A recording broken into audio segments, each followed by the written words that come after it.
The stars glittered coldly on the viewing screen as Captain Elizabeth Warren stood alone in the grand chamber. The 17 members of the Galactic Council looked down at her from their high seats. Their alien faces showed emotions that humans could barely understand, but Elizabeth knew contempt when she saw it, no matter what shape the face. "The judgment of the Council is final," said High Counselor Zexithraxis, his voice rumbling through the chamber. His skin shimmered with a blue-black light that rippled with each word. "Humanity is too dangerous to be allowed free travel among the civilized species of the galaxy." Elizabeth kept her back straight and her face calm, though inside she felt like screaming. 3 years of diplomatic work had failed. Earth's first contact with alien life had gone well at first. Then the Council had begun to study human history. They found too much war, too much violence, too much change in too little time. "You will return to your solar system," continued Zexithraxis. "Your kind may keep the colonies on Mars, Europa, and Titan. But no human ship may pass beyond the edge of your system. The punishment for breaking this rule is immediate destruction." The other council members nodded in agreement. The Vex representative, a creature of living crystal, chimed softly. The sound meant approval. The Morith delegate, a massive being that looked like a mix of bear and octopus, thumped 2 of its limbs on the floor. "And if we refuse?" Elizabeth asked, though she already knew the answer. "Then your entire species will be removed," said Zexithraxis. Simply, "We have seen what happens when violent species are allowed to spread. We will not make that mistake again." Elizabeth thought of the fleet waiting back home. Earth had built impressive ships in the last decade, but nothing that could stand against even one council vessel. The aliens had technologies humans could barely understand. Force fields that could stop any weapon, drives that bent space itself, weapons that could tear apart atoms. "The Council will place a barrier around your solar system," said another alien, this one a floating cloud of golden particles. "It will allow light and some signals to pass, but no ships, not in, not out." "When will this barrier be placed?" Elizabeth asked. "It is already done," Zexithraxis said. Elizabeth felt her blood run cold. She had expected at least some time to prepare to say goodbye to the stars. But the Council had already caged humanity while talking about doing it. "You will be returned to Earth to deliver our decision," said Zexithraxis. "A council ship will take you." 2 guards appeared at Elizabeth's side. They weren't armed. They didn't need to be. Each stood 3 heads taller than her and had skin like metal. "This meeting is over," declared Zexithraxis. As Elizabeth was led away, she heard the council already discussing other matters. Humanity's fate had been decided in minutes, and now the aliens had moved on to the next item on their agenda. The journey back to Earth took 3 days in the council ship. It could have been faster, but the aliens didn't care about her comfort or schedule. Elizabeth spent most of the time staring out the window at the stars she would never visit again. When the ship reached Earth orbit, Elizabeth was placed in a small shuttle. As the shuttle descended toward the United Nations headquarters in New York, she prepared what she would say to Earth's leaders. How could she tell them that humanity was now trapped in its own solar system? That the dreams of reaching distant stars were over? The landing pad was crowded with officials when she arrived.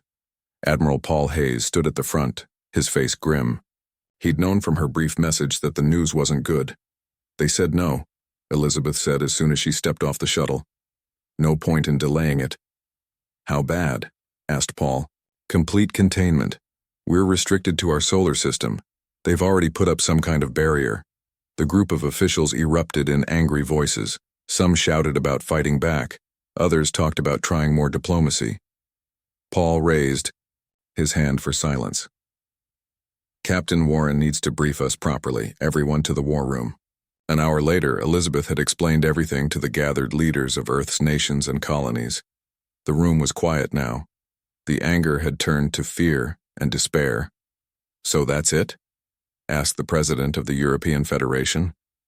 "We're prisoners in our own solar system?" "They have the power to enforce it," Elizabeth said. "Their ships, their weapons, we couldn't fight them even if we united every force we have." "Then we don't fight them," said Dr. Alan Foster, stepping forward. He was Earth's leading physicist, a quiet man who rarely spoke at these meetings. At least not directly. All eyes turned to him. "What do you mean?" Paul asked. "Captain Warren, did you get any readings on the barrier technology?" Alan asked. Elizabeth nodded. "My ship's sensors recorded everything during the return journey. The barrier seems to work by altering the properties of space itself at the edge of our system." Alan's eyes lit up. "Then we have something to work with, a starting point." "A starting point for what?" asked Elizabeth. "For finding a way around their barrier," said Alan. "Or through it, or learning to create our own." Paul looked thoughtful. "And they've left us alone inside our system. All our colonies, all our resources." "Exactly," said Alan. "They haven't limited our development, just our travel. That's their mistake." Elizabeth felt a small spark of hope for the first time since standing before the council. "They think they've contained us, put us in a zoo. But they've actually given us a laboratory," Alan finished. "A place where we can develop on our own, without their watching eyes or their rules. They've handed us the one thing we needed." "Which is?" asked the Chinese premier. "Time and motivation," Paul said, understanding dawning on his face. "They've united humanity against a common enemy and given us a single goal." The room began to buzz with new energy. Plans were already forming.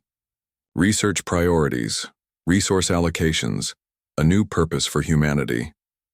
"We should thank them," Alan said with a small smile.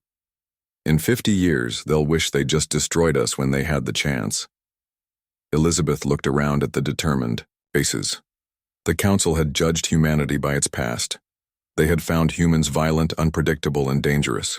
In trying to contain those qualities, they had ensured that humanity would focus them all on one goal: freedom from the cage. "Let's get to work," she said. Outside the windows of the UN building, the stars still shone. Farther away than ever, but now more tempting than they had ever been. Humanity had been banished from the galaxy, but not forever. 50 years passed. The day of the banishment was now called Crucible Day. It marked the beginning of humanity's greatest challenge and, as many now believed, its finest hour.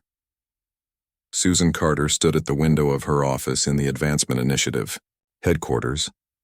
The view of New Chicago stretched before her, a city that hadn't existed before the banishment. Built beneath the surface of Mars, it housed over 3 million people. Earth itself now held 15 billion humans, all working toward a single goal. "Director Carter, they're ready for you," said her assistant. Susan nodded and turned away from the view. The last 5 decades had changed humanity in ways the Galactic Council could never have predicted. Cut off from the stars but not from ambition, humans had turned their energy inward. The meeting room was filled with the leaders of humanity's scientific and military efforts. At the head of the table sat Admiral Jack Nelson, son of a shuttle pilot who had been stranded beyond the barrier when it went up. His face, like many in the room, showed the subtle signs of the genetic improvements that had become common. Sharper eyes, better reflexes, stronger bodies. "Director, we're ready to begin the demonstration," said Jack as Susan took her seat. "Show me what you've accomplished," she replied. The lights dimmed, and a hologram appeared in the center of the table. It showed a small ship, barely big enough for one person. "Scout-class vessel," Jack explained. "Built with the phase shift technology Dr. Foster's team developed before his death." Susan felt a pang at the mention of Alan Foster. He had died 10 years ago, but not before laying the groundwork for humanity's most important discovery: the ability to shift slightly out of normal space into what they now called the slip. A parallel dimension where the Council's barrier did not exist. "How many successful tests?" Susan asked. 17, said Jack with pride. "We've sent scouts beyond the barrier. They've mapped key Council worlds and returned without detection." The hologram changed to show a map of nearby star systems. Red dots marked Council outposts and colonies. There were far more than humanity had known about 50 years ago. "What have we learned?" asked Susan. A woman stood up from further down the table. Dr. Kelly Martinez, head of intelligence analysis. The Council has grown complacent. They believe we're safely contained. Their technology has barely advanced in the time we've been cut off. While ours has leaped forward, Jack added. It was true. Necessity had driven innovation at a pace that would have been impossible otherwise.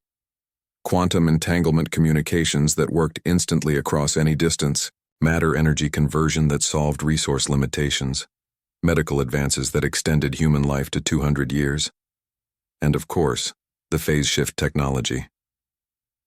What about their defenses? Susan asked. Outdated by our standards, Kelly replied. Their ships still use the same shield technology they had 50 years ago. We've developed weapons specifically designed to bypass those shields. Susan nodded. And our production capacity? Jack tapped a control and the hologram changed again. It showed massive shipyards orbiting Jupiter. We can build a fleet large enough to establish bases in 27 key locations within 3 months. The colonies are ready. Each ship carries everything needed to establish a permanent presence. Not warships, Susan noted. Colony ships. Exactly, said Jack with a smile. We're not declaring war. We're simply expanding. The plan had been developing for decades. The Council had its own laws about territory claims and colonization rights, laws that humanity had studied carefully through covert observation. There were loopholes large enough to fly a fleet through. What about the population transfer? Susan asked. Ready to begin at your command, said another voice. Ben Owens, coordinator of the Exodus program. Every human in the solar system can be moved into slip space within 72 hours. When the Council comes for their 100-year inspection, they'll find an empty system. The room fell silent as everyone considered the scale of what they were about to do. Moving every human being into a parallel dimension, then emerging across Council space to establish a presence before the aliens could respond. Have we considered every angle? Susan asked. Once we do this, there's no going back. We've wargamed every scenario, Jack assured her. Even in the worst case, we establish footholds on enough worlds to ensure humanity's survival beyond the barrier. In the best case, we're too widespread for the Council to contain us again. Susan looked around the table. These were the descendants of the generation that had been caged, born in captivity but raised with a single purpose, to reclaim humanity's right to the stars. The Council made a fundamental error in their judgment of us, Susan said. They saw our capacity for violence and our rapid development as threats. They failed to consider what would happen when those qualities were focused by necessity. She stood up, making her decision. Implement the final phase. I want the fleet ready in 2 months. The Council's 100-year inspection arrives in 3. When they come to check on their prisoners, they'll find the cage empty and the prisoners already free across the galaxy. As the meeting ended, Susan returned to her window. The underground city lights reminded her of stars. Soon, humanity would see real stars again, up close. Not as visitors begging for permission, but as equals claiming their place. In training centers across the solar system, the colonists prepared. They would be the first wave. Scientists, engineers, farmers, teachers. Not conquerors, but settlers. Each trained to establish peaceful contact with other species, to trade, to build relationships, and if necessary, to defend themselves. Jack joined Susan at the window. My father used to tell me stories about the stars, he said quietly. He was beyond the barrier when it went up. He chose to return to Earth rather than stay out there alone. He made the right choice, Susan said. We go to the stars together or not at all. The Council thought they were punishing us, Jack said. They didn't realize they were forcing us to become something greater than we would have been otherwise. Susan nodded. In trying to contain humanity, the Council had created exactly what they feared, a unified, technologically advanced human civilization with a determination hardened by 50 years of imprisonment. Send the order, she said. Operation Phoenix begins now. Across the solar system, humanity prepared to leave its cage. Not with violence or revenge, but with careful planning and quiet determination. The Council had taught humanity patience, Soon, they would learn what else humanity had learned during its time in isolation. The Council ship entered the Sol system exactly 100 years after the banishment decree. It was larger than the vessel that had brought Elizabeth Warren home a century ago. Its hull gleamed with a metal unknown to humans back then. In the ship carried a delegation of 7 council members, including High Counselor Zexathraxis. Though ancient even by his species' standards, he had insisted on witnessing this inspection personally. Approaching the barrier now, reported the Vex navigator, its crystalline form chiming softly as it worked the controls. Prepare the inspection protocols, ordered Zexathraxis. I want a full assessment of human development, their technology levels, population, resource usage. The council members had debated whether to continue the containment policy for another century. Some argued for making the barrier permanent. Others suggested that perhaps humans had learned their lesson and could be allowed limited travel rights, under strict supervision. Barrier passage complete, announced the navigator, entering Sol system proper. Zexathraxis moved to the viewing screen. The yellow star looked the same as it had a century ago. The planets orbited unchanged. But something was wrong. Where are their orbital stations? Asked a council member. The long-range sensors showed nothing around Earth. No satellites, no space stations, no ships moving between planets. Scan for population centers, commanded Zexathraxis. The ship's sensors swept the system. First Earth, then Mars, then the moons of Jupiter and Saturn where humans had established colonies. No life signs detected, reported the ship's intelligence. No active technology, no energy signatures. Silence fell over the command deck. It was impossible. Humans couldn't have gone extinct. They had been thriving when the barrier was established. Could they have destroyed themselves? Asked one of the council members. Unlikely, replied Zexathraxis. Even in their worst conflicts, they never came close to extinction. Perhaps they found a way through the barrier and escaped, suggested another. Impossible, said Zexathraxis, firmly. The barrier technology is beyond their capabilities, and our patrols would have detected any attempt to break through. Then where are they? Asked the youngest council member, voicing what they were all thinking. Before anyone could respond, the ship's alert system activated. Proximity warnings flashed across the control panels. Multiple objects appearing throughout the system, reported the navigator, its chimes now sharp with alarm. They're emerging from some kind of dimensional fold. All around the council, ship, space itself seemed to ripple. Ships appeared where there had been nothing a moment before. Human ships, but unlike any the council had seen. They were sleek, efficient, and radiated energy signatures that the council sensors couldn't properly analyze. How many? Demanded Zexathraxis. Hundreds within visual range, replied the navigator. Thousands more appearing throughout the system. A communication request flashed on the main screen. Zexathraxis hesitated, then nodded for it to be accepted. The bizarre screen filled with the image of a human woman. Her uniform was unfamiliar, but the calm authority in her eyes was unmistakable. Greetings, High Counselor Zexathraxis, she said. I am Admiral Linda Mason of the Earth Fleet. Welcome to our solar system, or rather, what was our solar system. We've been expecting you. Where are your people? Demanded Zexathraxis. What have you done? Linda smiled. We moved. Your barrier was impressive, but it had a flaw. It only blocked movement in normal space. We found another way to travel. Impossible, said Zexathraxis, but his voice lacked conviction. While you've been watching an empty cage for the past 3 months, humanity has been establishing itself across the galaxy, Linda continued. We've claimed uninhabited worlds within Council space. According to your own laws, unclaimed worlds are open to settlement by any spacefaring species. Another council member stepped forward. This is a violation of your banishment. Actually, it's not, Linda replied.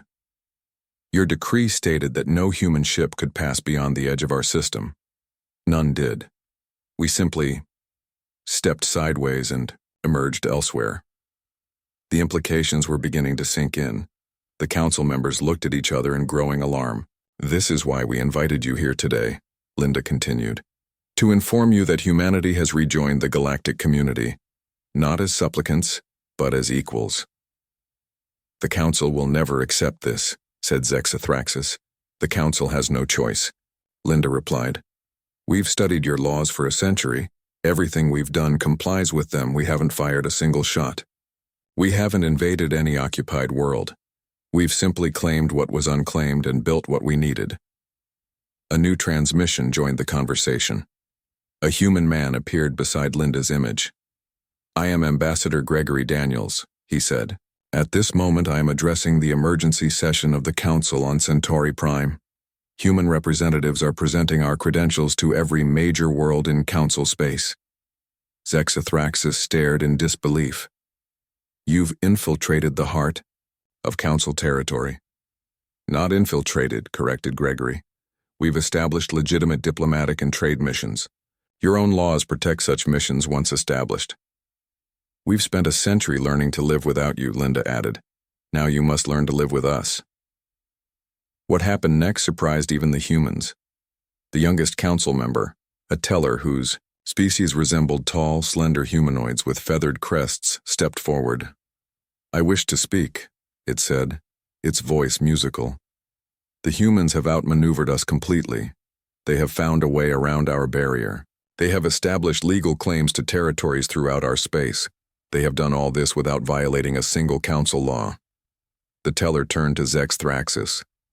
"High Counselor, I move that we acknowledge the new status of humanity and open formal relations with them."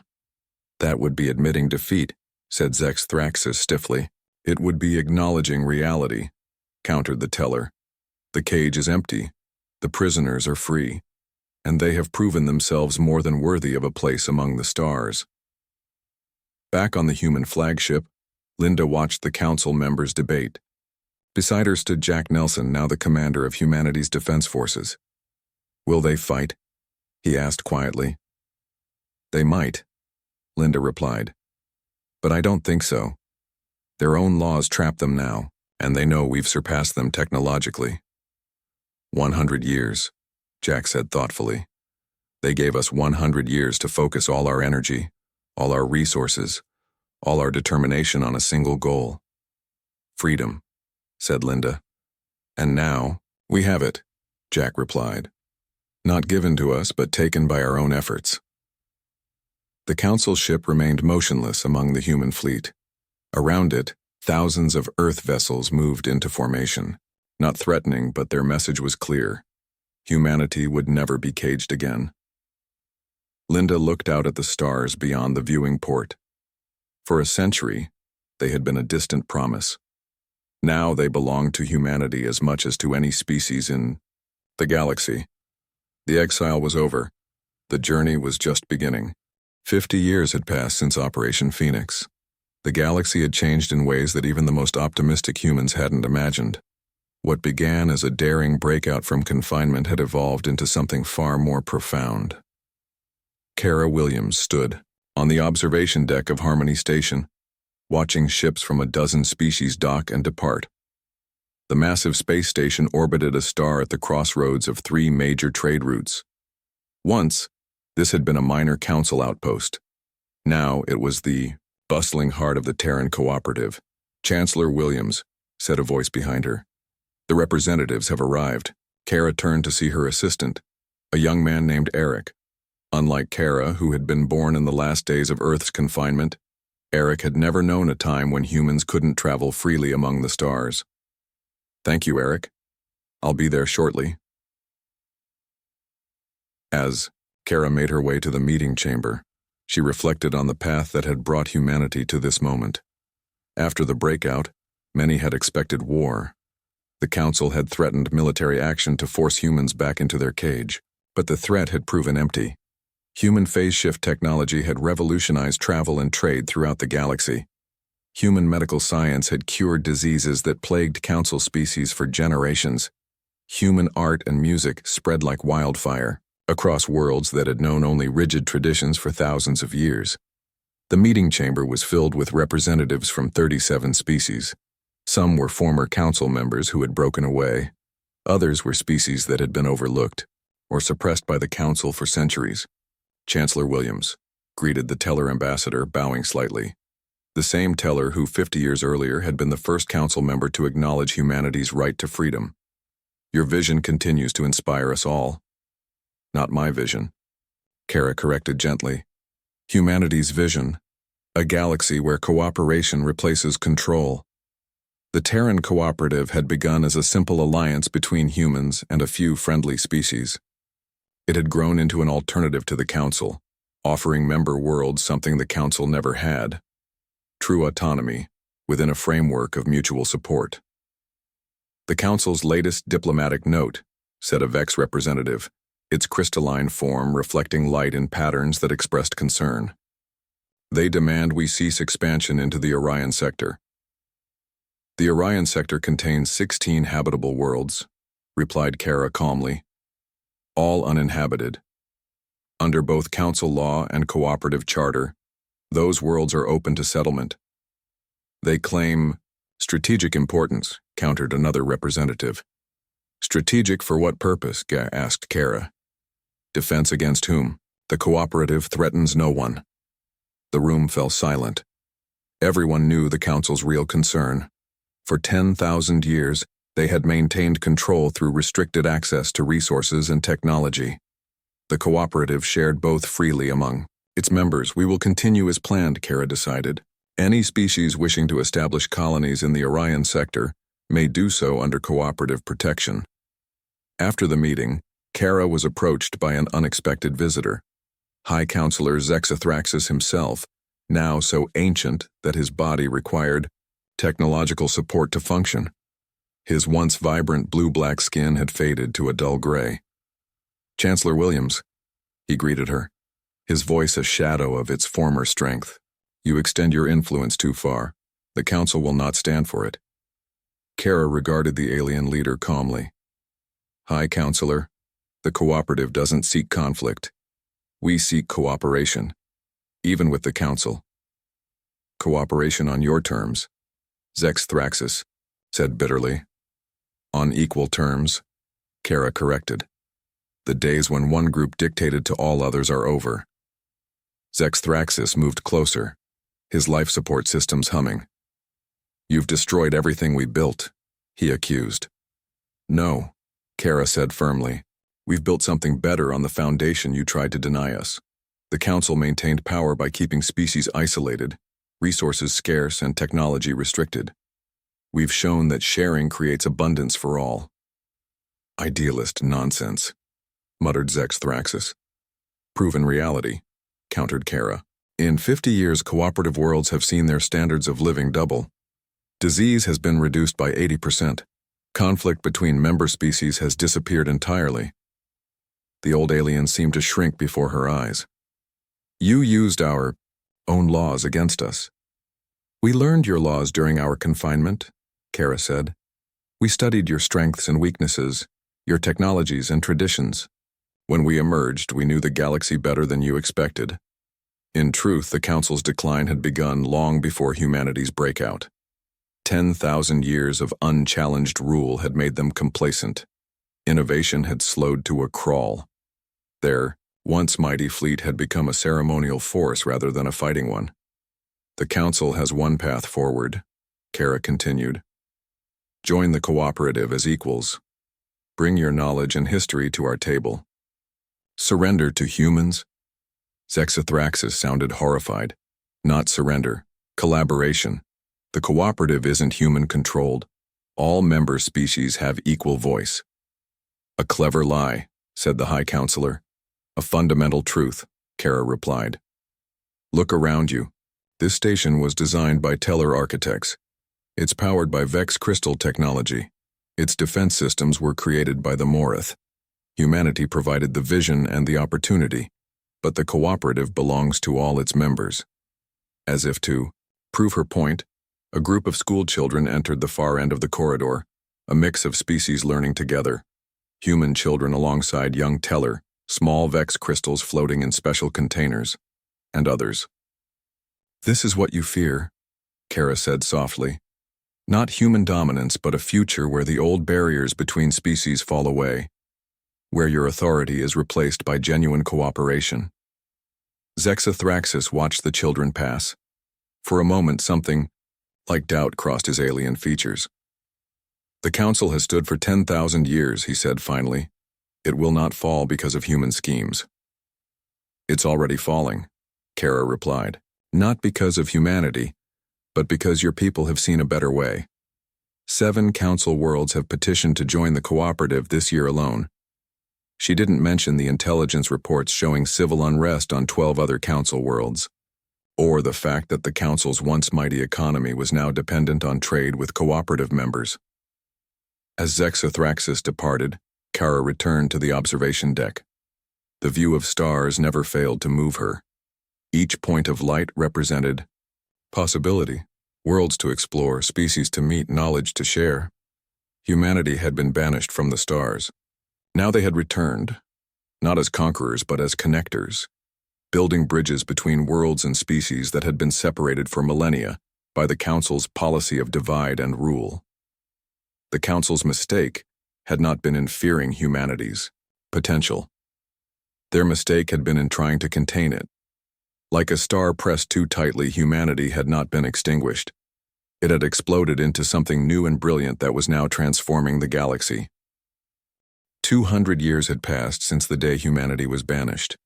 The stars glittered on the grand chamber of what had once been the Council Hall. The ancient building on Centauri Prime had witnessed 10,000 years of galactic history. Today it would witness one more historic moment. President Ryan Mitchell of the Terran Alliance stood quietly as representatives from 300 species filed into the chamber. Many races that had once been enemies now sat side by side. Species that had been pushed to the edges of the galaxy by council policies now held positions of respect. At the far end of the chamber, the remaining members of the council entered. Once they had been 17 powerful species that ruled the galaxy without challenge. Now only 5 remained loyal to the old ways. The others had joined the alliance years ago. High Counselor Zexathraxis moved slowly toward the central platform. His body was mostly machine now, his natural form preserved within a complex life support system. He was the last of the original council members who had banished humanity all those years ago. "President Mitchell," he acknowledged, his voice thin and artificial. "The council is present as requested." Ryan nodded respectfully. 2 centuries of change had taught humanity much about patience and the long view of history. The hot anger of the banished had cooled into something stronger, the calm confidence of those who had not just survived, but thrived. "Thank you for coming, High Counselor," Ryan said. "Today marks an important transition for all our peoples." The chamber quieted as Ryan stepped to the speaking platform. The eyes of the galaxy, hundreds of different types of eyes, focused on the human leader. 2 centuries ago, humanity stood in this chamber and was judged unworthy of the stars. Ryan began. "We were called violent, unpredictable, and dangerous. We were contained within our home system, expected to remain there forever. Some of the older aliens shifted uncomfortably. The younger ones had only read about these events in history texts. The judgment was not entirely wrong," Ryan continued. "Humanity's history contains much violence. We have often been unpredictable, and yes, we can be dangerous when threatened." He paused, looking around the chamber. "But those same qualities, when properly directed, create something else. Determination in the face of challenges, innovation when conventional paths are blocked, courage to face the unknown." On the walls of the chamber, holographic images appeared. Earth as it had been before the banishment. The barrier going up around the solar system. The empty planets the Council found a century later. The spread of human colonies and then the growth of the cooperative and finally the alliance. "What began as punishment became opportunity," Ryan said. "In isolation, we developed technologies the Council had never imagined. In adversity we found unity that had eluded us for all our previous history." He turned directly to Zexathraxis. "We did not defeat the Council through war as you feared we might. We offered an alternative vision of how the galaxy might function. Not through control and restriction, but through cooperation and shared progress." The old alien's mechanical body hummed as he processed these words. The Terran Alliance now includes 80% of all known spacefaring species, Ryan continued. Our combined territories represent 90% of the habitable worlds in the galaxy. Our economies, technologies, and cultures have become intertwined in ways that benefit all. He straightened, his voice becoming more formal. Today, the remaining council members have asked to address this chamber regarding the future of our civilizations. Ryan stepped back, allowing Zexithraxis to approach the platform. The chamber fell completely silent. This moment had been centuries in the making. In recognition of humanity's rightful place among the stars, the aging alien intoned, his mechanical voice echoing, and in acknowledgement of our error of judgment, we hereby dissolve the Galactic Council and request admission to the Terran Alliance. The bow that followed was both literal and symbolic. The mechanical body bent forward in the universal gesture of respect. With it bent 10,000 years of history. The oldest government in the galaxy formally ended its reign. Ryan stepped forward again. The Alliance welcomes you as equals. Your knowledge, your history, your unique perspectives, all are valuable to our shared future. As the formal ceremony concluded and the various representatives mingled, Ryan found himself face to face with Zexithraxis in a quiet corner of the chamber. You know, the old alien said, his voice set to private mode so only Ryan could hear. We were right to fear. You. Ryan raised an eyebrow. Oh? Not for the reasons we thought, Zexithraxis clarified. We feared your weapons, your aggression. What we should have feared was your vision, your ability to imagine a different way. Ryan smiled slightly. The irony is that without the banishment, we might never have developed that vision. Confined to our own system, we had to look inward before we could reach outward again. A lesson for us all, perhaps, the ancient alien mused. Sometimes the very thing we fear most contains the seed of something better. Later that evening, Ryan walked through the Great Museum of Galactic History. In a special exhibit, the original Banishment Decree was displayed, the document that had once condemned humanity to confinement in their home system. Beside it stood a simple earth apple seed in a clear case. The placard explained the human concept of unintended consequences, how attempting to contain something often leads to unexpected growth. Children of a dozen species clustered around a human teacher who explained how earth plants grew from tiny seeds into towering trees, a metaphor for what had happened after the banishment. They tried to cage a species that had survived its own violent tendencies, its own self-destructive impulses, and its own planetary challenges, Ryan thought, remembering the words from his inaugural speech years earlier. They didn't understand that humanity's greatest strength isn't our technology or our resources. It's our ability to transform adversity into advancement. The stars shone through the museum's crystal dome overhead. The same stars that had once been denied to humanity now illuminated a new chapter in galactic history. Not an empire built on conquest, but an alliance founded on a simple, powerful idea that the future belongs to those who can imagine it differently, and humanity had imagined very differently indeed.